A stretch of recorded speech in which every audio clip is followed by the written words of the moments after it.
pekan ketiga di bulan Sya'ban. Artinya Ramadan itu sudah mulai masuk di depan teras rumah kita. Pekan depan Ramadan itu mulai masuk pintu rumah kita. Maka ketika pintu rumah kita diketuk, maka sebaiknya tamu itu dipersilakan untuk masuk dan diagungkan, dijamu, dihormati, dibikin nyaman. Tentunya kondisi rumah juga harus bersih, rapi, bersih. Termasuk penghuni di dalamnya juga layaknya tuan rumah. Sekiranya ada tamu agung itu, berarti apa yang siap membuat hidangan istimewa. Minumannya juga istimewa, bukan minuman biasa. Kambing guling atau apa lagi, kebuli. Cocok. Jadi tamu agung itu disambut dengan sesuatu yang luar biasa. Yang namanya juga tamu agung, bukan tamu biasa yang datangnya hanya 1 tahun sekali. Tamu agung itu membawa berbagai macam buah tangan yang sangat luar biasa.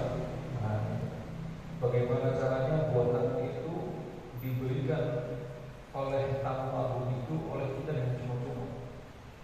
Siapa tahu hanya bawa oleh-oleh tapi tidak untuk kita. Bisa jadi mungkin ketuk rumahnya lagi nggak jadi ketuk rumahnya kita. Maka ketika dijamu dengan luar biasa, dijamu dengan antusias oleh kita, ya layaknya manusia yang sudah diberikan kebaikan, maka akan dibalas dengan kebaikan. Maka segala sesuatu yang menjadi bawaan dari tamu agung itu pasti akan diberikan dengan cuma-cuma. Bawa jam tangan, luar biasa. Gak usah dikasih juga. Atau mau jam tangan, pakai. Luar biasa. Ini punya parfum bagus nih dari luar kota. Kita mau pakai, karena dijamu luar biasa. Apapun diberikan. Nah itulah gambaran ya, ketika kita di 1 bulan yang lalu masuk ke bulan Rajab, kita mempersiapkan itu. Rumah kita dibersihkan, dicat dengan rapi, ya. Segala sesuatu yang sudah tertata dengan baik ditata dengan baik, ya. Lemarinya dibenerin, kursinya, sofanya dibersihin biar wangi, karpetnya, pemadaninya dibersihin semua, tempat tidurnya, kasurnya dibersihin semua. Ketika bulan Sya'ban kita tinggal prepare saja. Ketika Ramadan datang, maka tinggal dipersilakan. Jangan sampai tamu agung itu menunggu di depan teras. Aduh, kamu tunggu dulu di depan ya, belum siap saya. Wah itu otomatis itu ya, yang namanya buat tangannya yang istimewa itu. Saya begini ke tamu jauh-jauh setahun sekali kok. Gini penyambutan, males nggak mau ngasih. Sekali di mana masuk ke rumah disiapkan berantakan, nggak siap gitu. Makannya pun ala adatnya, makanan warung. Seadanya di warung, bahkan dijamunya dengan apa biasanya? Seperti Indomie ya. Seperti Indomie apa? Sama lontong. Nah, itu tamu agung jauh-jauh. Datangnya setahun sekali, datang ke rumah kita disuguhnya cuma pakai Indomie dengan lontong dan luar biasa. Otomatis disuruh kita juga nggak mau. Cukup Pak, nggak apa-apa. Alhamdulillah, saya ke tempat lain aja di rumah saudara saya. Gitu ya. Kurang lebih seperti itu gambaran kita ketika kita mempersiapkan diri selama 2 bulan terakhir menghadapi Ramadan itu. Maka 1 pekan ke depan kita akan masuk di bulan Ramadan. Tetap doa itu kita panjatkan, ya, kita langitkan kepada Allah Subhanahu wa taala. Allahumma barik lana fi Rajab wa sabran wa barik Ramadan. Siapa tahu dia kita tidak dicukupkan sampai di Ramadan, ya. Tapi niatkan, ya. Mudah-mudahan semua dari kita sampai di Ramadan, sampai dan bertemu kembali di bulan Ramadan. Niatkan dari sekarang, ya, persiapkan apa yang seharusnya menjadi kesiapan kita seperti prolog tadi yang disampaikan di depan, ya. Perumpamaannya seperti itu. Jadi walaupun dengan belajar Quran itu jadwalnya di off,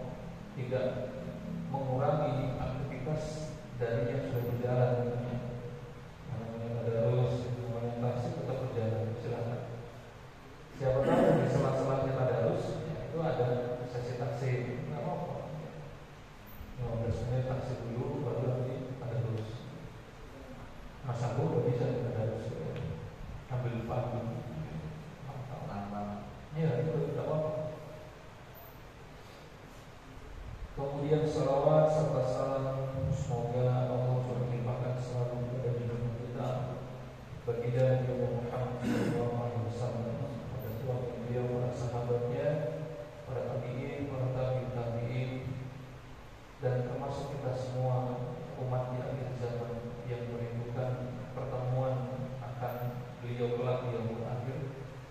Semoga rindu itu bukan rindu yang bertepuk sebelah tangan, tapi rindu yang dipertemukan dengan sesuatu yang murni, dengan kerinduan, rindu seribu-ribunya. Malaysia bukan rindu-rindu, tapi rindu seribu-ribunya kita akan bertemu dengan Rasulullah SAW. Dan kita ditanyakan dan dipantaskan oleh Allah untuk menjadi bagian dari umatnya Haji Nabi Muhammad SAW. Amin. Baik, melanjutkan pembahasan di pertemuan pekan lalu, kita masuk di bab iman pada hari kiamat. Iman kepada hari kiamat. Kan lalu telah disebutkan tentang bagaimana kondisi hari kiamat. Kita bisa lihat dari kabar. Nah, kabarnya itu dalilnya adalah dalil akli, ya, bukan akli. Nah, kemarin tentang dalil akli dan akli sudah disampaikan. Jadi tidak akan pernah bisa tergambar secara akal kita tentang hari kiamat itu, susah, tidak bisa. Tapi informasi mengenai hari kiamat itu dalilnya bisa kita dapati dari dalil akli, yakni dari Al-Quran dan Hadis. Salah satunya kemarin ada di Quran surat Al-Zalzalah ayat 1-5, kemudian Al-Qawwun ayat 7. Baik, kita masuk di pembahasan berikutnya tentang waktu dan tanda-tanda hari kiamat. Nah, jadi hari kiamat itu pasti yang namanya hari, pasti akan jatuh temponya juga. Nah, gitu. Hari Senin pasti ketemu dengan Senin. Hari Selasa pasti ketemu dengan Selasa. Ya, hari Ahad pasti ketemu dengan hari Ahad. Jadi yang namanya hari berarti ada sesuatu yang sudah ditetapkan. Nah, ini hari kiamat pasti ada waktunya dan ada tanda-tanda ketika waktu itu akan hadir. Ya. Tanda-tanda ketika waktu akan malam pasti ada. Nah, ini matahari mulai redup, matahari mulai tenggelam di ufuk, maka itu tanda-tanda menjelang malam. Tanda-tanda menjelang waktu pagi hari, berarti kan sebelum pagi itu kan ada tanda-tandanya. Mulai kelihatan langit warna merah dulu, baru perlahan baru terang. Jadi ada tanda-tanda ketika hari itu akan memasuki waktunya.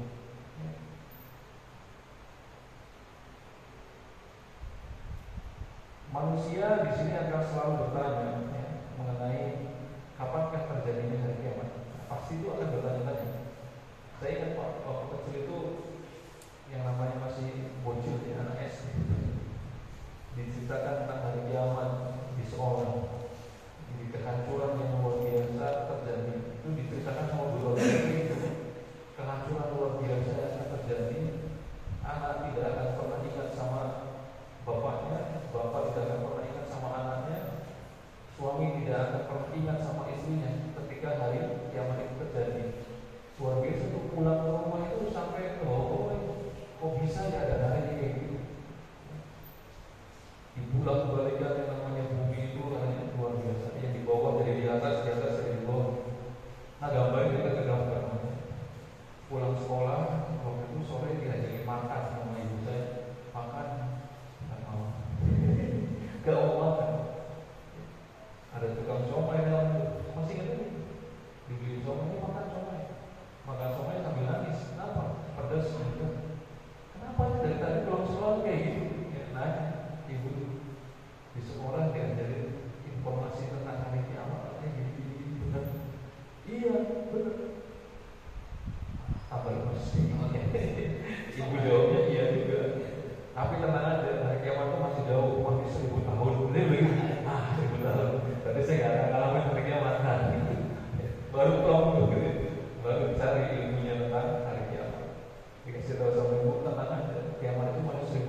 usia anak segitu aja, kakek kita meninggal di usia 10 itu berapa sih?